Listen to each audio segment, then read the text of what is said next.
June the 24th, 1982. British Airways Flight 9 cruises through the sky over Indonesia. In a few hours, the plane and all 263 people on board are scheduled to land in Perth, Australia.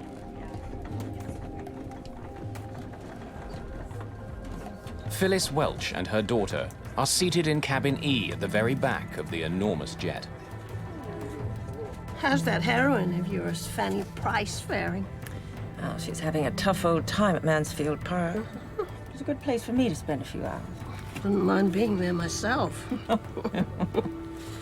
It's all right, Mum, we'll get there. We had already traversed at least 2 time zones. We were very tired. We had flown through Bombay, through Kuala Lumpur, hadn't been able to get much sleep, if any, and it was a dark, dark, pitch-black night. Ahead of Betty and Phyllis, Charles Capewell is returning home to Perth, Australia, with his 2 boys, Chaz and Stephen. Right, settle down, lads. Come on. It's time for a nap. Get back to your seat. No. What, do you want to sleep here? All right.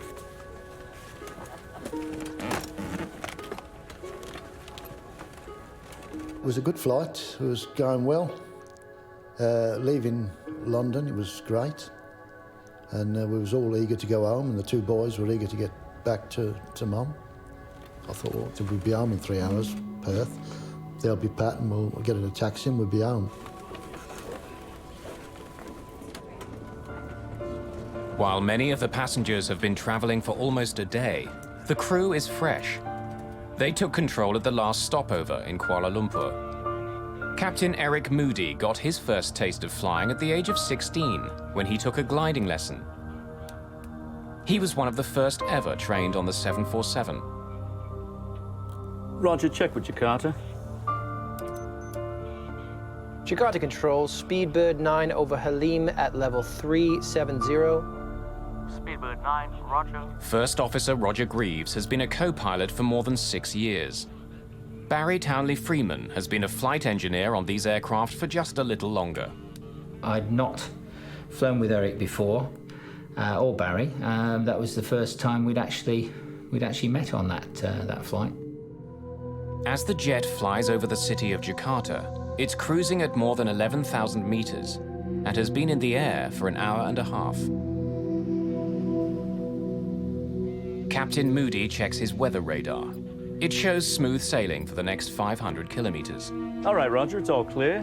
Just keep your eyes open. I'll be back in a moment. Just got to use the loo.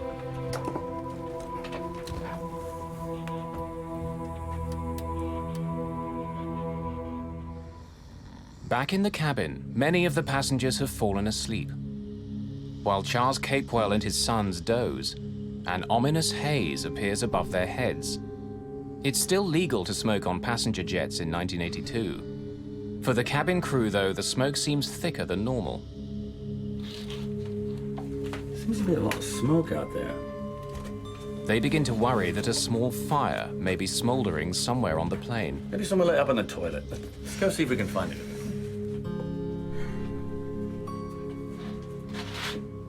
A fire at 11,000 meters is a terrifying prospect. If there is a blaze somewhere, the crew must find it immediately.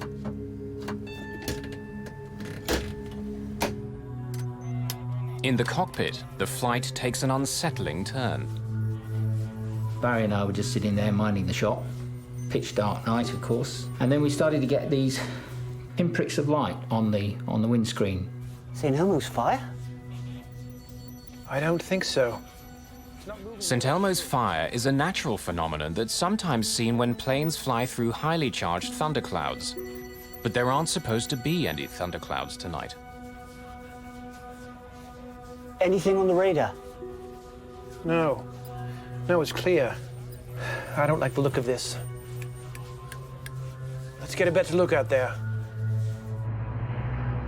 With the help of their landing lights, the 2 men are disturbed to see a thin layer of cloud surrounding their plane, even though nothing is showing up on their radar. But at 37,000 feet, the normal thing you would anticipate would be high cirrus, which is just a thin layer of cloud.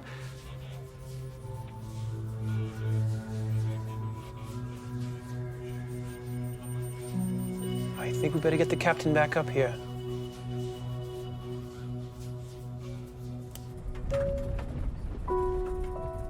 I was reading in my book, and there was a slight flick of turbulence, just a slight flick, and I glanced over to the left, where I had a clear view of the port wing, and to my surprise, it was covered in a brilliant white, shimmering light, which seemed to be clinging to the wing of the aircraft. I carried on reading, but I found that I kept reading the same paragraph over and over again and not taking in a word of it. I just didn't know what was happening. In the cabin, the smoke begins to thicken. Stewards have been unable to figure out where it's coming from. If there's a fire, they can't find it. All right, well, go see that the passengers are comfortable.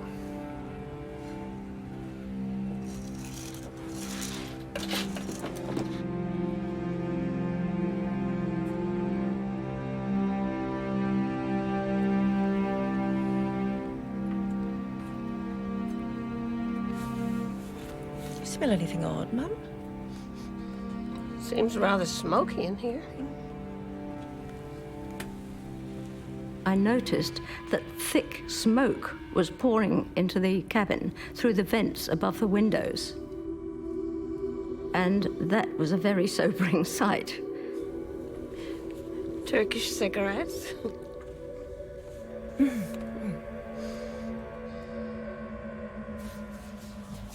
It smelt like sort of a sulfuric electrical smell.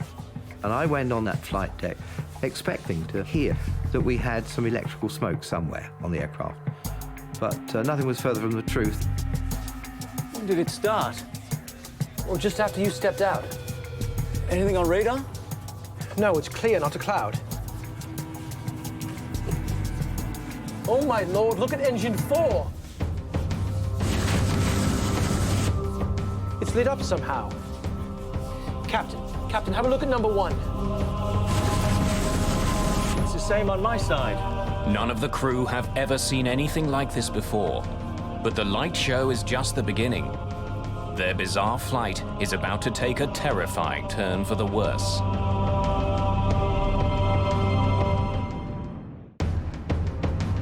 Strange lights are striking the windshield of a British Airways passenger jet heading to Perth, Australia. At the same time, the plane's engines are lit by a brilliant white glow. Look at engine 4! It's lit up somehow. This light show, if you like, had become more intense. In fact, we ended up sitting there with 2 sheets of brilliant white light in front of us in place of the windscreens. Inside the cabin, smoke has been growing thicker. Chief Steward Graham Skinner has been organizing an intense but quiet search for fire.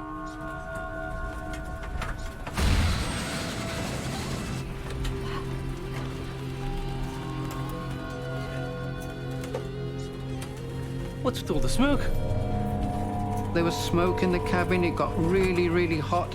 You were perspiring, literally drenched in perspiration. The acrid smoke was at the back of your throat, up your nose, in your eyes, and you were rubbing this and your eyes were running, and it was, it's not a very nice situation at all.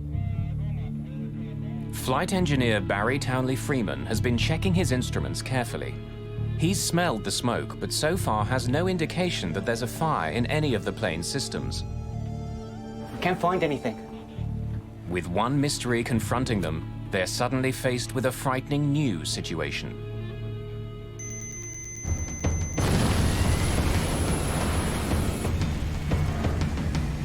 Dad! The engine's on fire!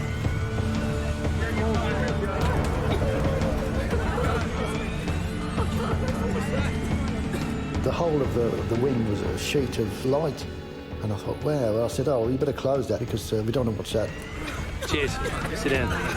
Where'd they go? Close the blind.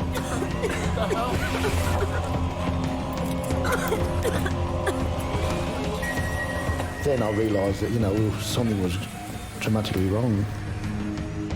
There were huge flames coming out of the back of the engines, 20, some people said 40 feet long.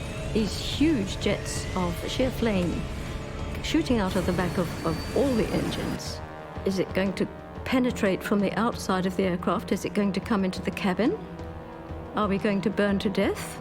Are we going to choke to death on the smoke? What's going to happen? What's causing it? What are they going to do about it? As fire engulfs the engines, one of them revs loudly and flames out. Engine failure, number 4. Fire action, number 4. Checklist powering gear. Set. Thrust lever. Closed. Start lever. Off. Once one engine fails, you call for the drill to shut that one down. You have drills for certain things so that you don't fly together as a crew forever. You can fly with different people then, and you can standardize the operations. The instruments do not indicate a fire on the plane, but the passengers can see flames erupting from the engines and stretching down the length of the 747. I could not see the engines from where I was sitting. I could only see the space behind them. But there was enough glow in that space to convince me that the aircraft was really seriously on fire. We were in trouble. They knew, as long as they were, they knew we were in bad trouble. And they sort of just looked at me and to say, well, what are we doing now, Dad?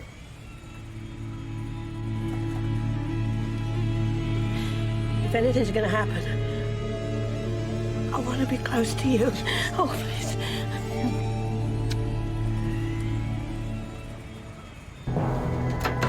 The cabin crew begins storing anything that's loose. They don't want dishes or bottles flying around the cabin if the plane begins to dive.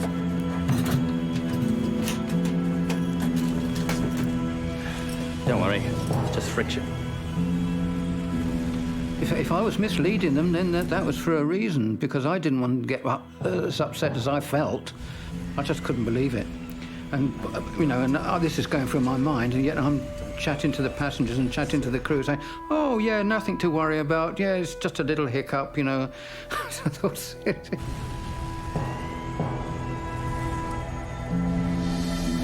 The 747 is more than 10 kilometers above the ocean.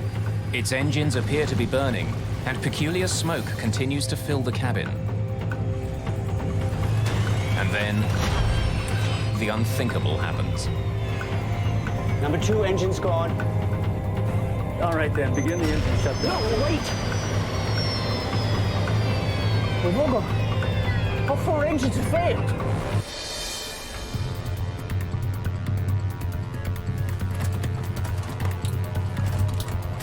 The other 3 just went out almost immediately, and that's when it begins to be a serious emergency. Those engines made a grating, rumbling sound, almost like a cement mixer. And then, gradually, the noise just disappeared and they became silent. A minute and a half, we've gone from 4 engines running normally to having none. The 747 has plenty of fuel, yet somehow all 4 of the jet's engines have completely stopped working. Roger, declare emergency. Mayday, Mayday, Mayday, Speedbird 9. We have lost all 4 engines out of 370. Mayday, Mayday, Mayday, Speedbird 9. We have lost all 4 engines. With no engine power and no idea what has crippled their plane, British Airways Flight 9 begins falling from the sky. Jakarta Control, Speedbird 9. We have lost all 4 engines, now out of 360. First Officer Roger Greaves issues a mayday, but he has trouble getting his message across. Jakarta Control, Speedbird 9. We have lost all 4 engines. Repeat, all 4 engines. Now descending through flight level 350. Speedbird 9, you have lost number 4 engine? This idiot doesn't understand. Jakarta Control, Speedbird 9. We have lost all 4 engines. Repeat, all 4 engines. Now descending through flight level 350. The air traffic control at Jakarta, unfortunately, seemed to have a slight problem in understanding what we actually were saying. Only when another plane nearby relays the mayday call do controllers in Jakarta understand. Now descending through flight level 350. Speedbird 9, all 4 engines out. Understood? As far as the crew knows, no 747 had ever lost power to all of its engines before. The crew has to find out why it's happening now. I think we've cocked something up. We were concerned and worried that we'd done something wrong, you know, to cause the whole thing. All three of us felt exactly the same, and it was a personal guilt in the sense of, what have I missed? What have I done wrong? You know, because, you know, this kind of thing doesn't happen. While not built for gliding, even without its engines, a 747 can travel forward 15 kilometers for every kilometer it drops. With no power, Flight 9 has started a long, slow fall. Some 10 kilometers above the ocean, the crew has less than half an hour before they smash into the sea. When they all stop, you go into automatic mode, obviously. We had practiced this drill on the simulator many, many times. And that's very good and all very well, as long as when it happens to you for real, what happens on the aeroplane is mirrored by what happens to you in the simulator. And I'm afraid that wasn't so. In the simulator, when all 4 engines stop, the autopilot turns off. But high above the Indian Ocean, Captain Moody sees that his autopilot is still on. We were all three confused and concerned that what was happening to us wasn't what we'd been told would happen to us. All right, begin restart drill. In the heat of the situation, they have no time to figure out why the autopilot is still on. On. Anything? Anything? No. Again. All right then, from the top, battery. Check. On. Crossfeed valves. Open. Fire switch. In. The standard restart drill takes up to 3 minutes to complete. Plunging from the sky, the crew has fewer than 10 chances to get their engines going before they run out of time. Lever on. Come on. Again, gentlemen. All right, from the top, battery. Check. On. Crossfeed valves. Open. Fire switch. In. At 10,000 meters, Captain Eric Moody decides to turn the plane back toward the closest airport, Halim, just outside Jakarta. But even that is too far away if he can't get at least some of the engines going again. Jakarta, Speedbird 9, turning left back to Halim, out of 300. Speedbird 9, radar cannot see you. Squawk Alpha 7700. Air traffic control asks them to transmit the emergency transponder signal. Jakarta, Speedbird 9. We are already squawking 7700. Now the crew is flying back to an airport that can't find them on radar. Without the constant rumble of the engines, the cabin is quiet. Some of the passengers feel the plane beginning to descend. But without communication from the cockpit, they can only guess. The quietness was unbelievable, because it was sort of, the aeroplane was no engines, nothing, and it seemed to be eerie, you know, a bit surreal really, because like as if you was suspended in space or something, and all you could feel was this quietness and the whimpering from a few people that were really upset.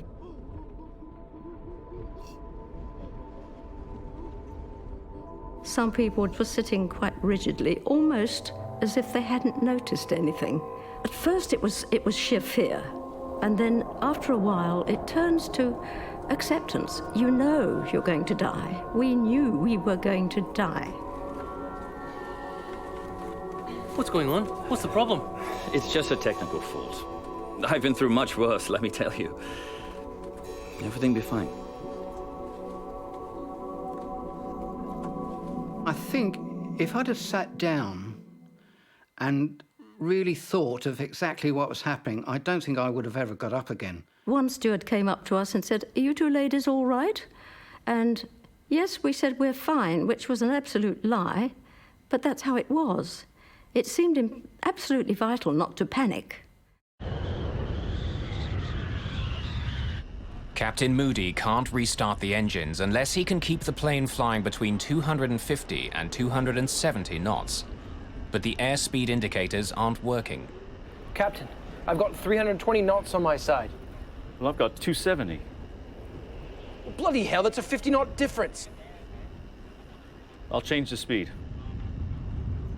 Falling from the sky with no engine power, the crew now have no idea how fast they're going. But to have the best chance to restart the engines, Captain Moody has to have the plane flying at the right speed. So from that point onwards, Eric then varied the speed through just about 100-knot range, hoping that at some point or other, coincidental with us putting the fuel into the engines, that we would actually be at the right speed. To change speeds, Captain Moody turns the autopilot off.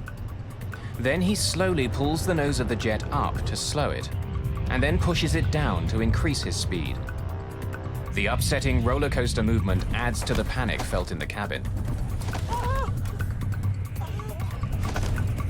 At one time, the aircraft developed a strange motion. It seemed to be climbing steeply and then diving down. That was the sensation we got. And a bucking action that was so violent that we felt it could break the aircraft up in the air. Pressure warning, Captain. We're at 10,000. Pressure warning? That's not supposed to do that. And a warning horn went off. Now, this didn't ever happen on the simulator in this exercise, so it was a bit of a surprise to us. As well as providing electrical power, the engines on a jumbo jet help keep the cabin pressurized. With the engines not working, of course, the air wasn't being pumped in. So gradually, the pressure was leaking away. With all 4 engines gone, the pressurized air is rapidly seeping out. The thinning level of oxygen makes passengers gasp. The crew reach for their oxygen masks. But First Officer Greaves can't get his mask to work. My oxygen mask, yeah, that was a problem I could have done without. It was stowed above my head, and when I pulled the oxygen mask down, the mask and the tube became separated. The captain must make a difficult choice. If he continues to descend slowly, it will get increasingly difficult for First Officer Greaves to breathe. I said, look, if we get down to 20,000 feet quickly, we can all take our oxygen masks off and we can talk and we're back as a crew again. We had to actually increase the rate of descent to descend to a lower altitude quicker, which in the circumstances was something that we wouldn't really have chosen to do. So then I dived the aeroplane and got rid of about 6,000 feet in a minute.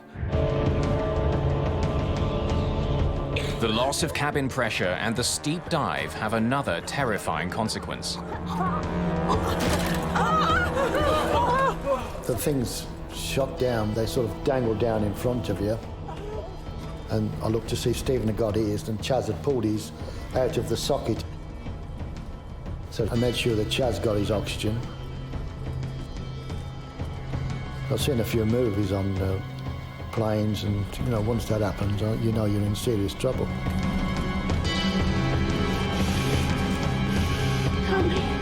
Here we go. Breathe normally, Mum, not deep. Breathe calmly. The oxygen masks came down, and we put those to our faces as had been described in the drill, which fortunately we had been observing at the beginning of the flight. But it seemed that the oxygen supply was not working. I'm not getting. The cabin crew try to use the public address system to explain what's going on, but it's not working. Chief Steward Graham Skinner makes do with a low-tech backup.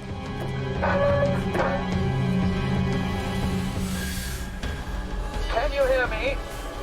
We're having a small problem with the public address system. So if you would, place your masks over your mouth and nose and breathe normally. As the passengers struggle with their masks, Captain Eric Moody is running out of options. If his engines don't start soon, he'll have to turn his jet around and try landing on the open ocean.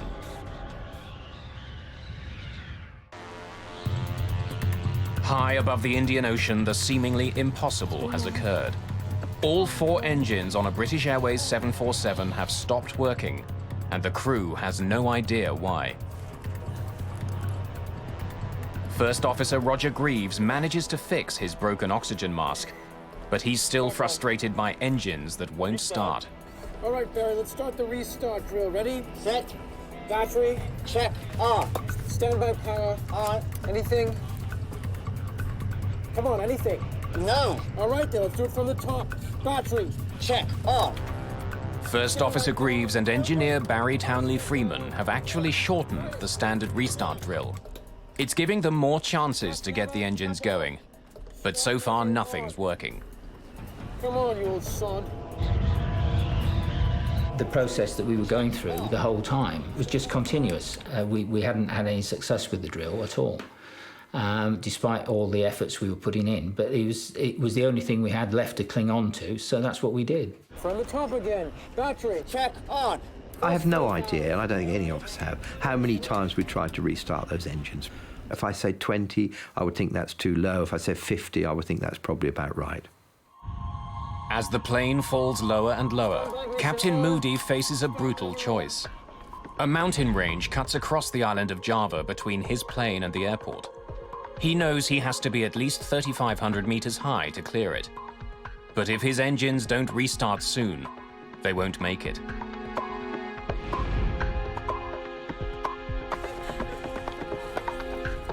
At this rate, it will crash in a matter of minutes. It's just a question of where. Captain Moody decides if the engines don't restart soon, he'll turn back towards the ocean and try landing on the water. All right, are we getting something? It's not starting. I knew it was so difficult to land aeroplanes on the sea, even when you had everything going for you. And I thought that, well, we haven't got much going for us here. I'd never done it before. Hiding his concern, Captain Moody addresses the passengers and crew. Ladies and gentlemen, this is your captain speaking. We have a small problem. All 4 engines have stopped. We're doing our damnedest to get it under control. I trust you are not in too much distress.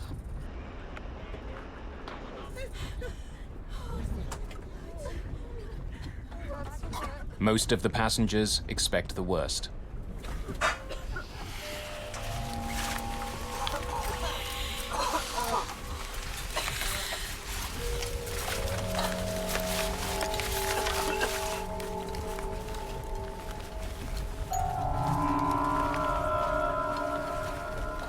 Ma, in trouble.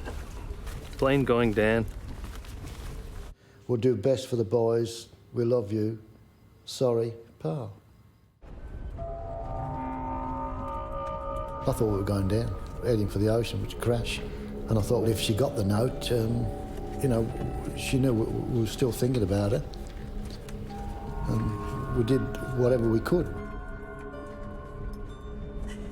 Will we be burnt alive? Will we be choked by the smoke? Will the aircraft break up in the air and hurtle us out into space, which was my biggest fear? Or will we come down in the sea and be eaten by sharks alive? Or will we crash into a mountain? Let's crash into a mountain quickly and get all this over. Well? Nothing. It's not starting. All right, from the top then. Battery. Check. On. Standby power. On. Finally, Captain Moody has to decide. Carry on and likely crash into the mountains, or turn around and ditch into the sea. I don't know how to swim. I couldn't swim anyway, so I thought, well, you know, I'm doomed anyway. And I just hoped that maybe one of the passengers might help the 2 boys to make sure that they could stay afloat. Well, anything? No. All right then, from the top again. Battery. We had very few chances left of starting the engines before having to turn out to sea again, because we wouldn't have been able to clear the mountains on the south coast of Java.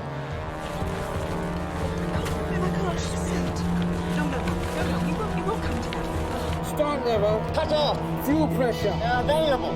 Standby ignition on. And then, as suddenly as it had stopped working, the 4th engine roars back to life. Engine 4, back online.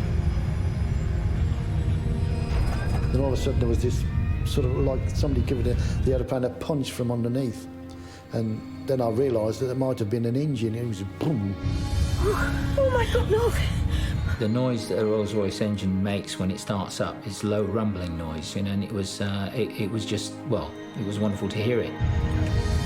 A 747 can fly with one engine, but Captain Moody knows that just one engine still won't give him enough power to clear the mountains. The glass now is half full, it's not half empty. We're now in with a real chance, and I tell you what, the three of us would have dragged that aeroplane around the whole island of Java.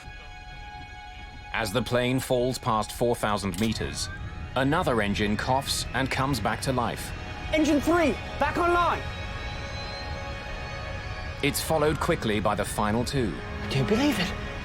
Engines 1 and 2, both back online! From almost certain disaster, the crippled jet is now under full power. Oh my God, I realised then that we could make it back to, not to Perth, but to an airport. That's all we wanted, was to land on the earth and you know, be part of the living again. Because while we were up there, we were dead. Jakarta, Speedbird 9, we are back in business. All four running, all four. This time, local controllers have no trouble understanding the message. All 4 engines serviceable again. Confirm continuing to Halim. Affirmative, affirmative.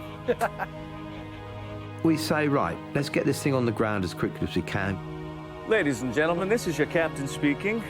We seem to have overcome that problem and have managed to start all the engines.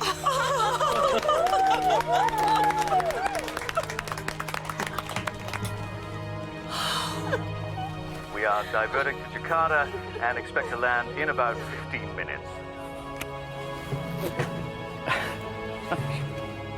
Captain Moody begins climbing, putting plenty of room between his plane and the mountains below. But as he does, the strange lights that he saw when the crisis began reappear in front of the jet. Now, as soon as we got to 15,000 feet, this St Elmo's fire started again. Now, I'm not slow, so I said, let's get out of here quickly.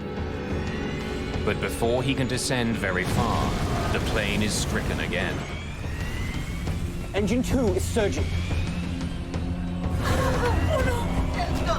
The whole aeroplane was shaking. It was just going bang, bang, bang. The atmosphere in the cabin was very tense and very quiet. By then, I think very few people were talking. I think there were quite a lot of prayers going up.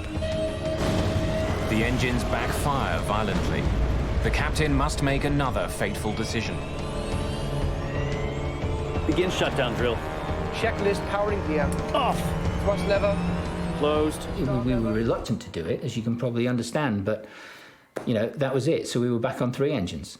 Now, I'm not a coward, but when you've had 4 engines going, no engines going, you get 4 going and show me any pilot that will quickly shut down that engine, because you're worried that they're all going to stop again.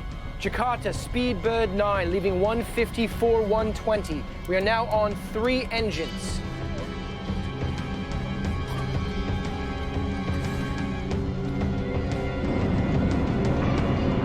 As the plane closes in on the airport, First Officer Greaves thinks the windshield is covered in moisture, making it hard to see through.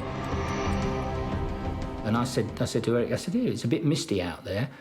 So we turned the blowers on to kind of, you know, like demisters on your car to try and clear that. That didn't work. I used the windscreen wipers, and that didn't work. Somehow the glass itself has been badly damaged. For some unknown reason, I looked out the edge of my windscreen, and about a 2-inch strip down the edge on the left-hand side, I could see much more clearly, but I couldn't see anything much out the front. It was getting more and more opaque the nearer and nearer we got to the lights. The crew get a final unwelcome surprise.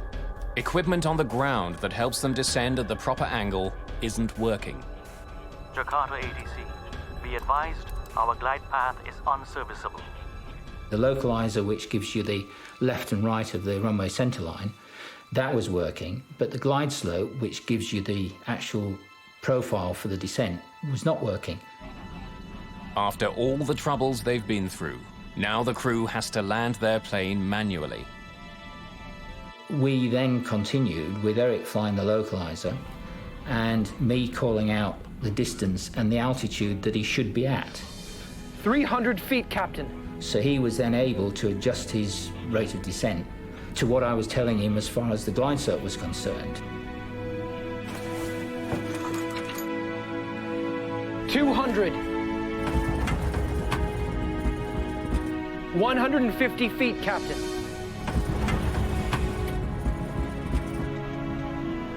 100. 50 feet.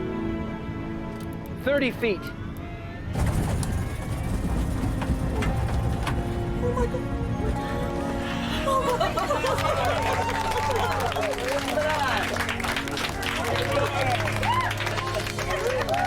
my God. We're on the runway. Reverse.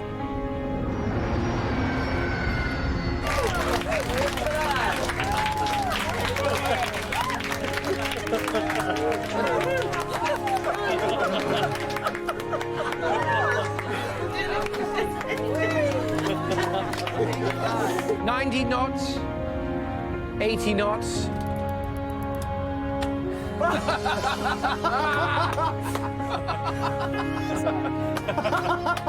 We're down. Could really go for a cold soda. And the aeroplane just landed itself. It seemed to anyway. It kissed the earth. It was beautiful. That's amazing. Safely on the ground at Halim Airport in Jakarta, passengers celebrate the end of a harrowing ordeal. They also want to know what happened. No fire had been found, so why had smoke filled the cabin? How could all 4 engines have stopped at nearly the same time? What were the strange lights that surrounded the plane?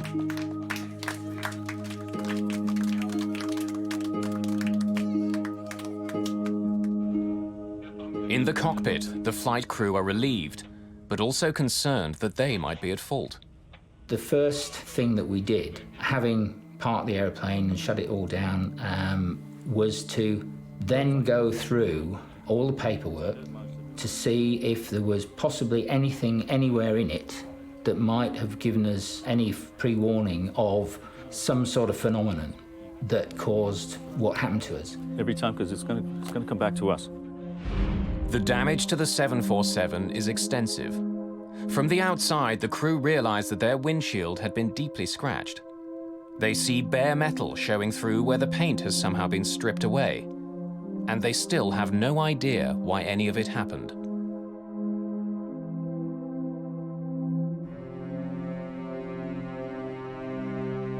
When investigators uncover the cause of the disaster, Flight 9 changes pilot training around the world.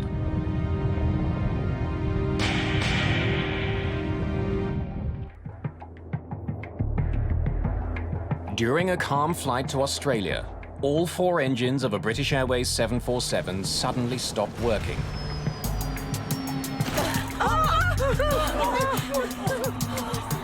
After a long, terrifying descent, the crew managed to restart the engines and land.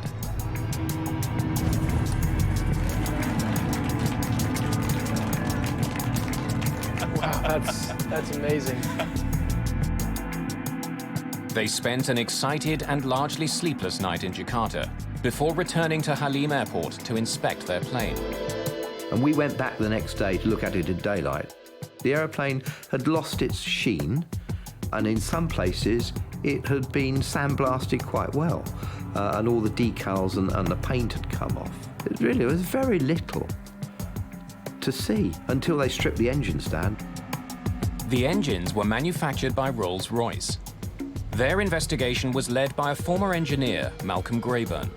3 of the engines were removed in Jakarta following the incident and were ferried back via cargo aircraft to London Heathrow and then transported to South Wales, where the engines were in fact stripped down into piece parts. And it was there that I got involved.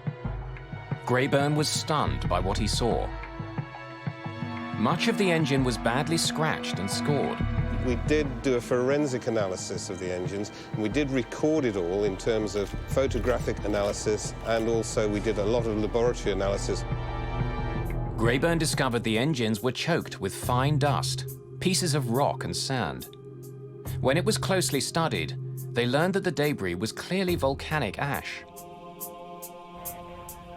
Days after their harrowing flight, the passengers and crew learned that the night they were flying, there'd been a major eruption of the Mount Galunggung volcano, located just 160 kilometers southeast of Jakarta.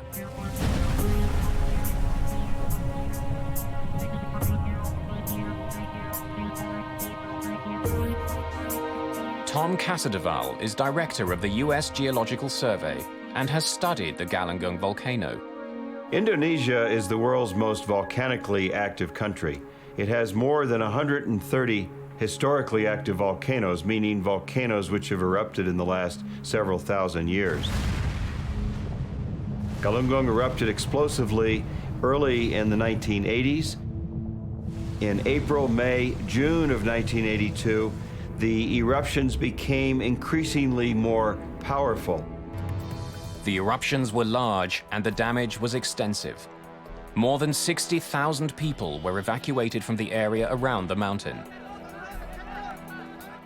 The night Flight 9 flew nearby, the volcano erupted again.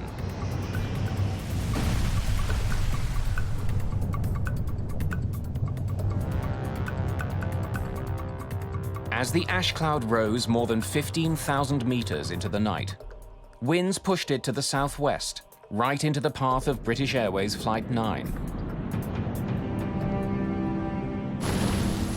Never before had a volcanic cloud seriously affected an airplane. Could the ash really have crippled this flight? Roger, declare emergency. Mayday, Mayday, Mayday, Speedbird 9. We have lost all 4 engines. Unlike ash that you might see in a chimney or after a fire in a forest, this is not soft material at all. This is very fine, ground-up particles of solid rock and minerals. This material is very, very abrasive. It's very angular in shape. If you were to see it under a microscope, you would see very sharp angles. And so that's what caused the abrasion. In addition to sandblasting the windshield and all the leading edges of the plane, could the ash cloud explain all the other strange phenomena the passengers and crew had experienced? Remember, the aircraft is moving in close to 500 miles per hour as it's flying into that cloud. Even though it's a very fine material, it can still cause abrasion and friction on the skin of the aircraft. Because it's such a dry environment up there, that frictional electrification produces the glow that we refer to as St. Elmo's fire. The electrification also caused the interference in communication experienced by the crew. Speedbird 9, you have lost number 4 engine? Some of the volcanic ash that was sucked in and ground up by the engines was also blown into the plane. And when passengers and crew saw it swirling through the cabin, they feared the worst. You're a passenger, you're looking out the window, suddenly you start breathing this sulfur-laden air in the cabin, and it probably is a choking, probably a shocking sensation. It's essentially a house of horrors type situation.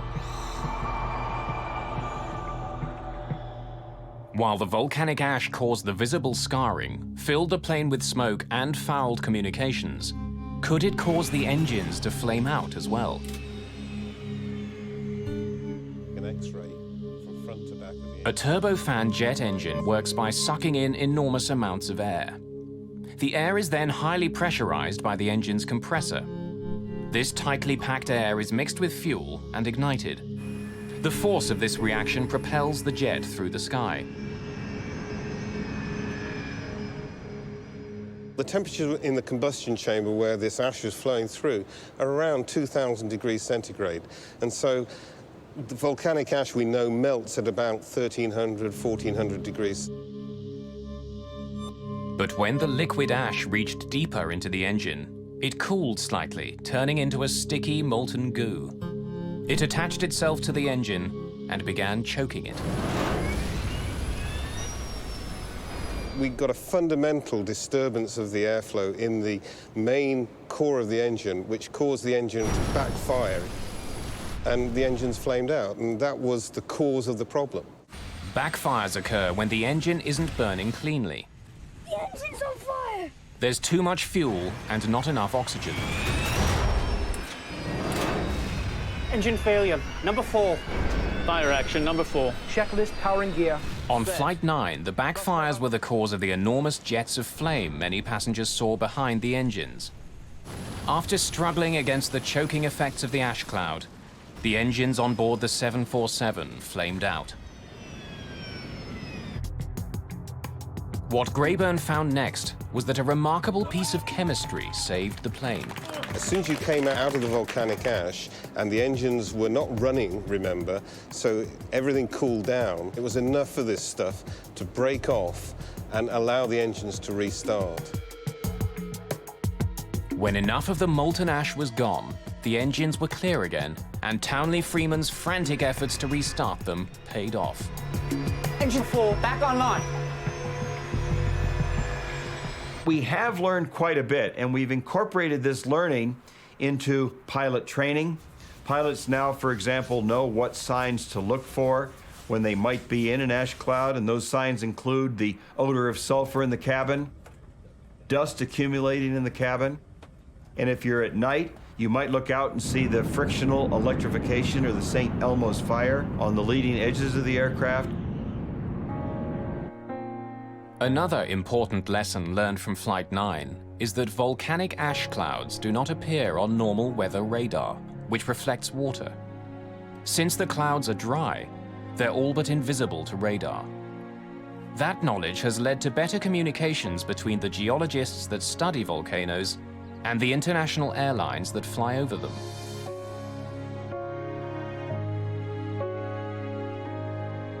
The crew of Flight 9 was showered with awards and commendations in the months after their incredible night. I thought the airmanship displayed by this crew during this event was absolutely fantastic. The way that they managed to guide this aircraft back down to a safe landing after having been through such extreme circumstances, it was fantastic the way they recovered this aircraft. Absolutely brilliant. For everyone on board Flight 9, the terrifying plunge through the skies had a lasting impact. Betty Tutel was so struck by the events of that night that she wrote a book about the ordeal.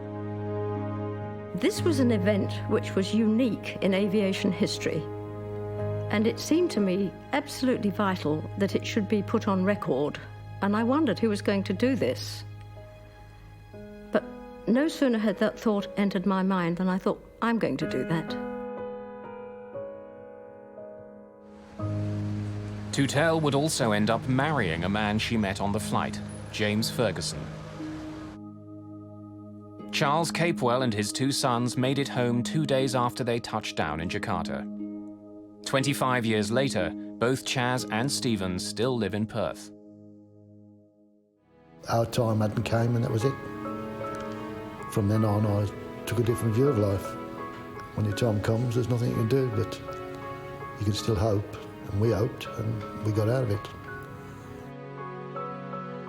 Not long after their fateful flight, Captain Eric Moody created the Galungung Gliding Club. Every member of the crew and all passengers were automatically admitted to this exclusive group. The survivors of British Airways Flight 9 happily stay in touch to this day.